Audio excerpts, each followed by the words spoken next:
Bom dia, bom dia, bom dia. Entrando de novo. Vamos lá, vamos lá. Hoje nós vamos falar do mercado internacional. Vai ser muito bom. Clica aí, senhor Renato, por gentileza, solicitar a participação do lado direito, que aí eu já aceito aqui. Bom dia a todos. Os últimos ajustes aqui. Muito bom. Agora, vamos lá. Já fez a solicitação, eu vou... Perfeito. Vamos entender um pouco dos movimentos internacionais com o senhor Renato. É um empreendedor internacional. Bom dia. E, aliás, é meu tio. Bom dia. Opa, tá cortando aqui. Deixa eu só ajustar aqui a altura. Aqui o meu tripé, eu nem posso falar que é um livro, que é um negócio. Vamos lá. Perfeito. Vamos lá. Tá com a palavra. Bom dia, bom dia. Um prazer estar aqui nessa live, né? Poder contribuir um pouquinho com esse projeto Ponto de Vista, né? Tremendo isso, você convidando pessoas de vários setores aí da sociedade para poder comentar um pouquinho sobre esse momento que nós estamos vivenciando. Vocês me escutam bem? Tá bom o áudio? Tá tudo certo? Então Muito tá bom, bom. muito bom. Agradecemos a participação da pastora Rose. Oba, legal. Tem um aluno também, pastor César. E é bom que esse momento, tio, ele passa por uma proposição super interessante e depois as redes sociais competem a multiplicar, né? Exatamente. Eu espero que a gente possa contribuir, né, Isso. com o nosso ponto de vista no dia de hoje, com as perspectivas, né? A gente vai falar um pouquinho sobre o mercado internacional, que Perfeito. diretamente influencia e afeta o Brasil, né? Porque Perfeito. quando nós falamos de mercado internacional, falamos tanto de exportações quanto de commodities, né? Daquilo que entra no Brasil, como Perfeito. matéria-prima. A gente tem um case muito famoso que é a importação de farinha de trigo da América Latina, da Argentina principalmente, né, para a indústria de panificação. Então nós temos esse quadro bastante amplo sobre importação e exportação, né? E o mundo hoje ele vive uma transformação, uma situação completamente atípica de todos os mercados internacionais, né? Eu tenho participado de alguns workshops sobre mercados internacionais, inclusive participei de um da indústria de panificação, da Bimac, e realmente a situação é bastante complicada. Ela é um pouco vantajosa para quem exporta em decorrência do câmbio, né? Nós temos aí um câmbio hoje acima dos R$ 5 na cotação do dólar, por exemplo, né? Citando o dólar como a principal moeda de referência, e há uma perspectiva, há um estudo e uma previsão do Banco Central de que esse câmbio se manterá acima dos 5 até o final do ano. Então, até o final de 2020, possivelmente ele não abaixará dos R$ 5, conforme previsões do Banco Central. Então, a gente tem um cenário mundial bastante complicado, mas eu quero trazer hoje aqui algumas informações, mas também um prisma de esperança para quem nos assiste nessa live do Ponto de Vista. Se você quiser me interromper a qualquer momento, quiser fazer alguma pergunta, fica à vontade, né? Eu trouxe algumas situações que eu estou vivenciando e quero testemunhar, né, do que eu tenho vivido dentro desse mercado internacional. Por exemplo, eu sou consultor comercial de uma indústria de cosméticos, que trabalha essencialmente com exportação. É uma indústria nos Estados Unidos, uma indústria aqui em São Paulo, e eu visito feiras mundiais apresentando lançamentos e tendências desses produtos. Em março desse ano, por exemplo, era para eu estar em Bolonha, na Itália, no pico da pandemia, e lá no norte da Itália, exatamente onde havia o maior número de contaminações pelo Covid-19. né? É a maior feira desse segmento, desse setor de beleza, de cosméticos, e chama-se Cosmoprof, a Cosmoprof Bolonha, né? E foi cancelada a feira, eles adiaram para mais alguns meses, e olha só como o mundo realmente está transformado. A feira está acontecendo nesse momento. A feira abriu do dia 4 até o dia 10, online. Ah, tá. Olha que coisa completamente atípica nos tempos modernos, nos tempos que nós estamos vivendo. E eles abriram uma plataforma para que os importadores, exportadores, aquelas pessoas que iriam visitar presencialmente a feira lá na Itália, pudessem se cadastrar os seus produtos e fazer conexões, agendar reuniões online. Por exemplo, eu tenho reunião hoje com um empresário da Rússia, tenho reunião com outro empresário do Cazaquistão, tenho reunião com o pessoal do Oriente Médio, né? E assim, eles criaram a feira virtual. Você não está na Itália, mas você está expondo seus produtos na tela do computador, com as fotos dos produtos e gerando conexões com essas pessoas que iriam até Bolonha visitar a feira presencialmente, que estão no computador. Então, é uma realidade, e eu creio que essa realidade ela veio para ficar, tanto nos negócios, quanto na vida acadêmica também. Sim. Você que é professor, inclusive, né, tem vivenciado isso, as aulas online, aulas online, as plataformas como o Zoom, como o próprio Instagram sendo utilizado para poder levar essa comunicação. E a Cosmoprof hoje, ela iniciou dia 4, eu já fiz todo o cadastro, já tenho essas reuniões agendadas, tenho ofertado os produtos para esses países, para esses interessados, e é algo completamente diferente. Eu nunca vivenciei isso, nunca vivi isso. Né? E assim, que deu uma. Desculpa de apartá-lo, mas assim, me parece que num primeiro momento soou assim: o mundo acabou, né? Os negócios pararam e tal. Mas ontem eu vi o resultado comparativo da evolução numérica de dinheiro, né, de riqueza no país, voltou aos patamares de janeiro. Então, quer dizer, a dinâmica ela mudou. Eu entendo assim, logicamente, não posso aqui lançar mão de que está sendo um desafio a todos nós, né? Nós estamos nos reinventando.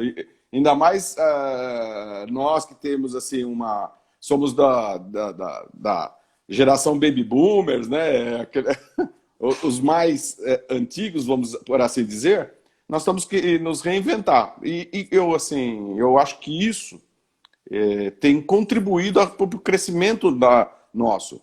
Logicamente, aí eu não quero tirar as cores que foi impregnada pelo Covid, em hipótese alguma. Não teria nenhuma leviandade aqui.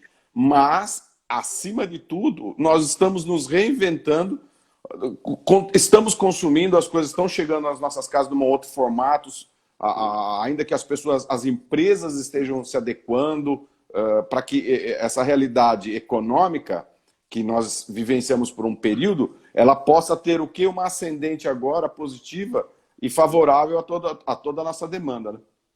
É verdade. Eu creio que uma grande, não digo vantagem, mas uma grande qualidade do brasileiro é realmente essa capacidade de se reinventar e se readaptar rapidamente, né? Como você disse, né, hoje os produtos chegam a nós de uma certa forma. A indústria alimentícia, por exemplo, não sofreu nenhum tipo de queda de faturamento. Nós temíamos, né, havia um temor no Brasil sobre o abastecimento, sobre ter produtos, sobre ter alimento, e está tudo normal. Nós estamos tendo acesso ao alimento, o alimento tem chegado, há uma certa estabilidade em relação a isso. Na indústria de cosméticos, por exemplo, essa questão de você se reinventar, as fronteiras praticamente se fecharam, você não tinha como exportar mais nada, e essa indústria, a indústria do Brasil que eu represento, ela começou a fabricar álcool em gel.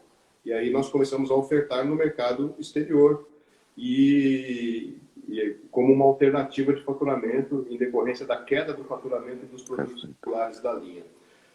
O que aconteceu? Passado um certo tempo, o Senado Federal aprovou uma lei que proibia a exportação dos produtos pertinentes ao combate ao Covid-19, ao coronavírus. E um deles é o álcool em gel. Então, ficou um certo tempo pendente para que o presidente sancionasse essa lei, e agora, em abril, o presidente sancionou a lei e efetivamente está proibida a exportação de álcool em gel. Então, havia uma expectativa de manter seu faturamento com um produto novo, mas aí veio esse impedimento. Mas houve uma reinvenção novamente. Então, passou a focar-se no mercado interno, no mercado nacional. Então, foi buscando conexões cirúrgicas, hospitais, e abriu essa possibilidade. E agora o governo, devido à grande demanda que há desse produto no mercado nacional, em qualquer canto que você vai hoje você acha álcool em gel, qualquer supermercado, farmácia, não há falta desse produto, né? Indústrias de bebidas começaram a fabricar esse produto, indústrias farmacêuticas começaram a fabricar o álcool em gel, e hoje você tem uma demanda muito grande. Então o governo liberou a exportação. Então nós estamos agora também retomando a exportação desse produto através de uma licença especial que o governo liberou. Eu acho que a empresa vai bem por esse caráter do senhor, né, Renato? Do empreendedorismo. Eu entendo que quando se posta uma barreira aqui, né, na mesma dimensão ali já se cria alternativas dentro de uma situação de percepção de mercado, né, e agregação de valores, né? E aí, assim, por vezes eu tenho falado em sala de aula que nós temos que nos reinventarmos, mas aquela verdade de marketing que era assim, olha, vamos fazer segmentação de mercado como se fosse um grande núcleo, hoje está tudo nichado ou até individualizado, ou seja, esse funilzão que era segmento desceu, ficou nicho, e agora nós estamos quase que trabalhando na individualidade. Eu remonto aqui alguns anos de vida, né? E eu lembro no passado um case marketing muito interessante que uma empresa de cigarros americana ela estava buscando o nível de alcatrão de cada indivíduo, de cada consumidor dentro dos Estados Unidos. Então, naquele momento, eu fiquei na minha cabecinha pensando, falei, gente, que banco de dados é esse? Para que chegar essa minúcia de chegar a individualizar tanto, de chegar a saber o teor de alcatrão, o nível de... Aí isso daí ficou na minha... E hoje, as empresas elas estão buscando já o nicho e o atendimento individual de cada um, ou seja, perceber realmente o ajuntamento comportamental de algum núcleo de pessoas para agir mercadologicamente em face daquilo. Mas não é mais aqueles grandes mercados, né? É verdade, é verdade. Realmente, essa pesquisa de mercado, né, você trouxe o exemplo dos Estados Unidos, é muito importante para que você consiga romper fronteiras. Entender a personalidade de cada indivíduo. A gente teve um exemplo disso há pouco tempo, né?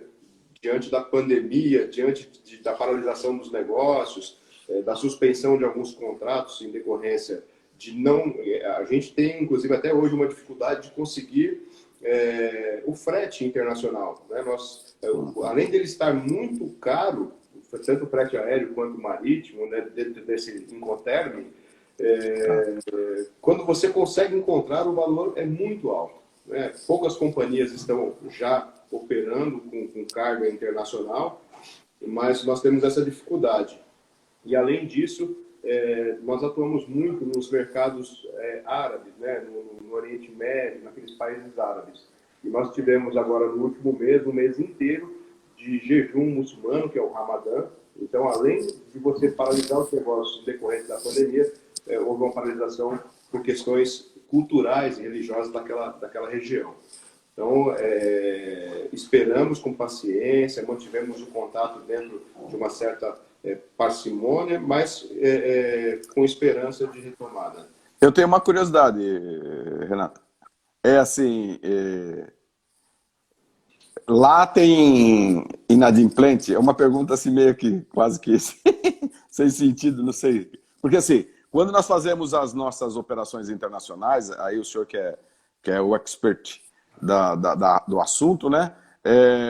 A gente, olha, tem uma carta que lastreia em dólar, que caiu no banco, pode liberar material Brasil, tem toda uma operação, né?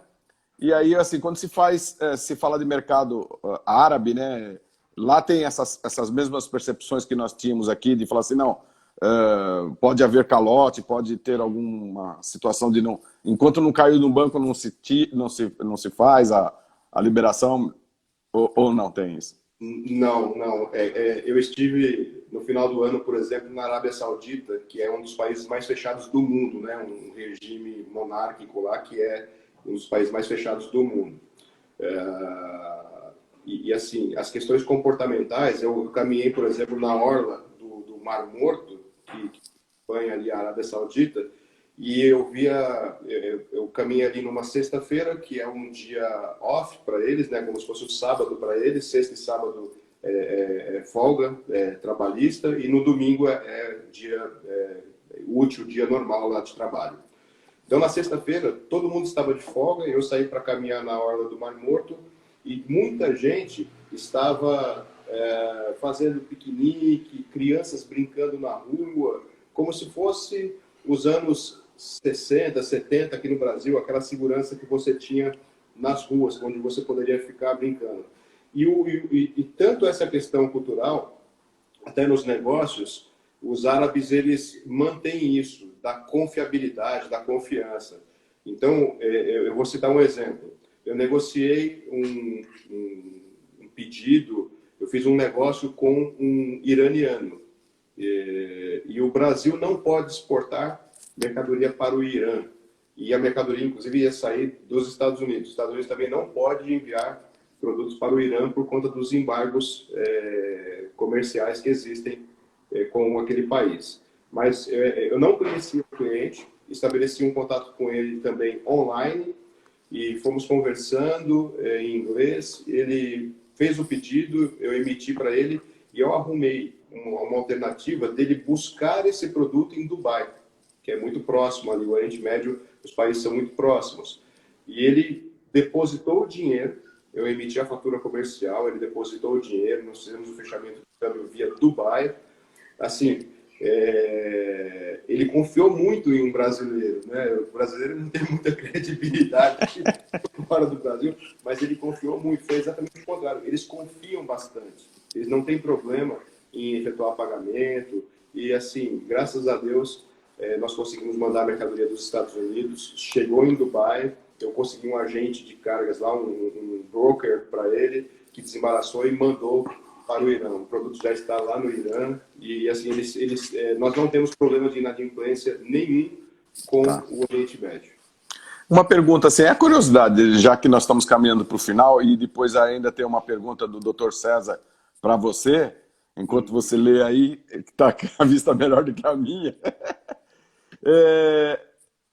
Eu tenho assim, em sala de aula, muitas vezes, né, nos falta essa experiência que o senhor denota ter, do choque cultural. Quando nós estamos falando num país árabe, ou uma congregação de países que se comportam diferentemente do nosso, o senhor tem algum case marketing que assim, deu alguma conotação, né, de choque cultural? Olha, principalmente lá nos outros países do Oriente Médio, como os Emirados Árabes Unidos, eles estão bastante, como que eu posso dizer, não são tão conservadores, mesmo sendo um regime monárquico também, não são muito conservadores. Agora, a Arábia Saudita, sim. A Arábia Saudita, você tem nos restaurantes, por exemplo, a entrada somente de homens e a entrada de famílias. Você não se mistura. Existem ambientes onde só pode entrar homem e onde só pode entrar mulher e crianças. Esses ambientes não se misturam. Hoje existem alguns restaurantes, por exemplo, de franquias americanas lá na Arábia Saudita, mas também com essa cultura de você isolar. Existe uma área do restaurante só para família e uma área só para homem. Homem, em hipótese alguma, pode entrar naquela área de família. Ele tem que ficar naquela área só de homem. Então, não se misturam. Até nas lanchonetes mais tradicionais, mais populares, na verdade, existe uma linha de serviço só para mulher e só para criança e outra só para homem e não se mistura. Esse foi o maior choque cultural que eu tive. Ah, que interessante. Bom, eu agradeço a sua participação, pastor Renato, tio Renato, amado Renato, empreendedor. Aqui, logicamente, pode falar, perdão. Para não deixar o pastor César aqui sem a resposta, ele colocou aqui sobre como prosseguir, né? É uma dúvida que ele colocou. Eu colocaria aqui 4 dicas muito rápidas para quem está com dificuldades, para quem trabalha com algum tipo de venda. Na verdade, venda, a gente vende tudo, né? Eu vendo a minha imagem, existem pessoas que vendem palestras, existem pessoas que vendem o seu expertise através de uma palestra, através de um livro, mas nós vendemos. Então, para quem hoje está com dificuldade no mercado comercial brasileiro, eu sugiro eu dou 4 dicas. Uma, personalize o atendimento. Todo mundo gosta de ser chamado pelo nome. Quando você chega no restaurante e fala, seja bem-vindo, doutor Samuel, aquilo te agrada, mesmo que a comida às vezes não seja tão boa, você voltará pelo atendimento exemplar. Então, personalize o atendimento. Isso vai fazer com que você seja diferente, se diferencie dos demais. Esteja presente no mundo digital. Essa é a nossa realidade. Eu já vi que eu estou participando de uma feira online na Itália. Ouça quem está dando certo. Assista vídeos, leia livros, veja quem está dando certo e tente buscar uma certa referência em relação a isso. E a última ação é haja. Não adianta só você ficar... Eu digo que visão de águia é bem legal, mas a águia, ela observa a presa e ela dá o bote. Então é o momento de dar o bote. Legal.